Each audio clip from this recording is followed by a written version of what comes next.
What is going on, my YouTube family? Welcome back to my channel and welcome back into another video. In today's video, I'm going to be discussing my experience with the 2-week liquid diet that the surgeons typically put you on after having the Nissen Fundoplication surgery. I know that for a lot of people, it can be a struggle. These long 2 weeks, just drinking only liquids, and I can understand that. The reason I'm also making this video is because I actually had someone through my YouTube channel reach out to me to my Instagram, and I was like, hey, let me make a video about it. Let me discuss it. Let me talk about my experience, and I'm gonna give you a quick tip on what I did in order to, I guess, just bear with those 2 long weeks. So hope you guys enjoy the video. Don't forget to subscribe, like, and share the video.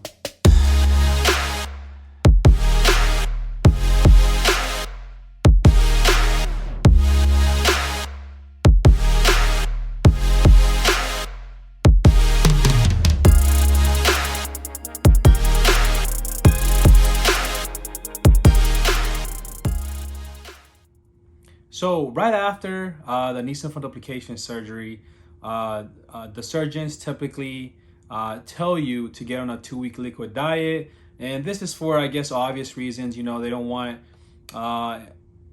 they want your surgery to be healing well. So if you keep consuming regular foods, then it can damage a little bit of the surgery. It can tamper with it.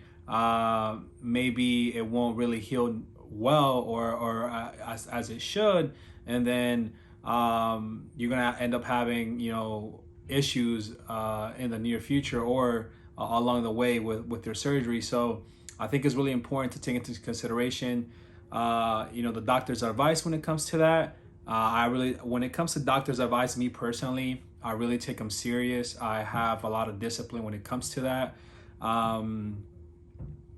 because I just feel like the healing process is one of the most important things when it comes to having surgery, right? Taking care of yourself, not really just going back to your regular life and stuff. So so let's talk about the 2 weeks after I got out of the hospital and went back home. First of all, they gave you this what would I call this? It's like this little tube that you have to breathe in. Actually, you don't breathe in, you kind of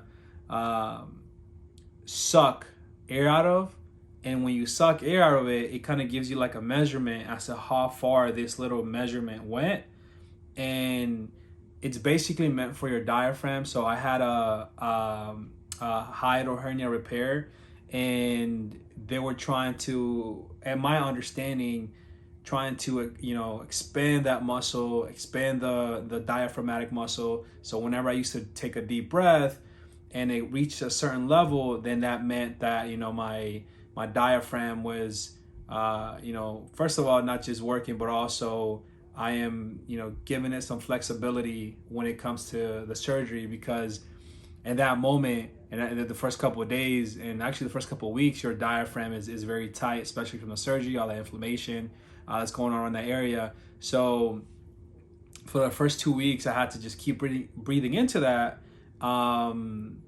And also walking, which is very important. They told me to walk a decent amount, and that's what I did. Every 15 minutes, actually I will walk, I would say maybe like 5 minutes every hour for the first couple of days, and eventually went to 15 minutes, and then it went to an hour, and so on and so forth, right? But as far as the liquid goes and the diet, right, those two long weeks were just really, really tough. Going from eating your regular foods and then from not doing that and going straight to liquid foods, it feels like it's just torture, to be honest. And you can't really prepare for that, right? Plus the fact that you're healing, you're basically just resting. The things you're doing is just resting, eating liquids, and then being a lot of pain medications if they give you those. So during those days, I believe I've lost about 15 pounds, I think, in 2 weeks from just liquid diet, right? Now I do gotta say, I don't believe it was just like clear liquid that I was allowed to drink. I think it's just any type of liquid, that obviously you don't want to do any carbonated drinks, any Cokes and stuff, any sodas. You don't want any of that because that's gonna give you such a bad time. But what I did, and this is a tip that I would recommend you guys doing. Maybe you can run it by your doctor to see if he approves or not. But I try to be a little bit slick with it. I try to find ways so I can still get my vitamins and my my minerals and all of that. So what I did was obviously soup, right? Like broth is a really good option, but I told my mom to go to Panera or Chick-fil-A, and to be honest, Panera to me was the best option, and I would tell her to grab me some soups. But those soups, I would tell her to blend them and liquefy it. And to be honest, it sounds kind of gross, right? When the chicken is liquefied and the carrots, the potatoes and all that stuff, and some of the greens in there. But technically, you're still consuming everything that the chicken soup brings, just in a liquid version. And to me, that did really, really good deeds. I felt like it was pretty good. The food tasted, or the liquid I should say, tasted pretty well. It wasn't too bad at all. And also,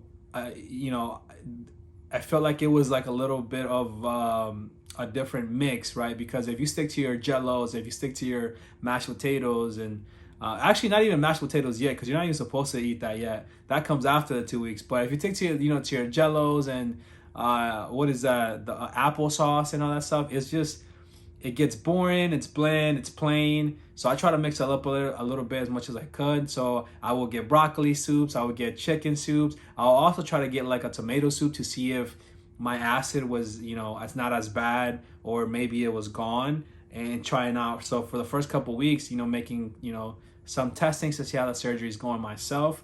But nothing too crazy to where it would be, harming myself. So, and during that period, I remember that I would just, like I said, give it a lot of rest. I would watch a lot of YouTube videos, Netflix, you name it.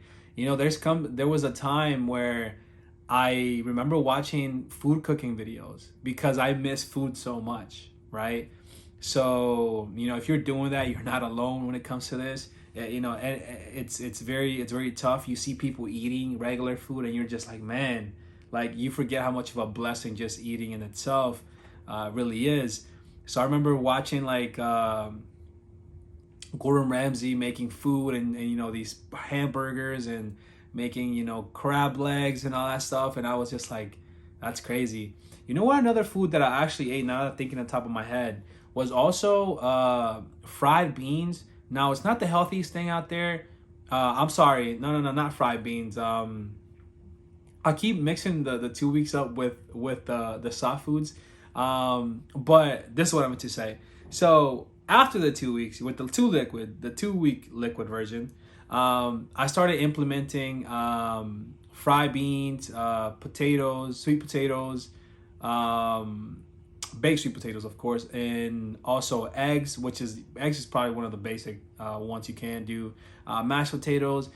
And after the 2 weeks, I remember the doctor telling me and saying, take it as your body and your esophagus lets you, right? Because obviously my surgery is still in the healing process, which is really it takes a couple months for your body completely heal, and sometimes it can take to maybe a year or so.